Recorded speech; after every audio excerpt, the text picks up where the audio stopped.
ప్రకాశం జిల్లా సింగరాయకొండ సమీపంలో కొందరు గుర్తు తెలియని వ్యక్తులు ఢిల్లీ ట్రైన్పై దాడి చేశారు. ఈ ఘటనలో లోకో పైలట్కు తీవ్ర గాయాలయ్యాయి.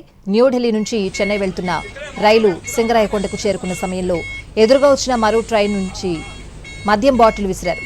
ఇంజన్లోని senior assistant loco pilot Jayaram తీవ్రంగా గాయపడ్డారు. దీంతో ఉలవపాడు రైల్వే స్టేషన్లో రైలును నిలిపి లోకో పైలట్ను ఆసుపత్రికి తరలించారు.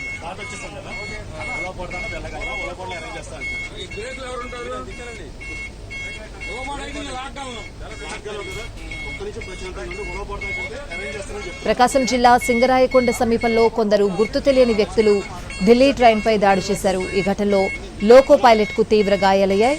న్యూఢిల్లీ నుంచి చెన్నై వెళ్తున్న రైలు సింగరాయకొండకు చేరుకున్న సమయంలో ఎదురుగా వచ్చిన మరో ట్రైన్ నుంచి మద్యం బాటిల్ విసిరారు. ఇంజన్లోని senior assistant loco pilot Jayaram తీవ్రంగా గాయపడ్డారు. దీంతో ఉలవపాడు రైల్వే స్టేషన్లో రైలును నిలిపి లోకో పైలట్ను ఆసుపత్రికి తరలించారు.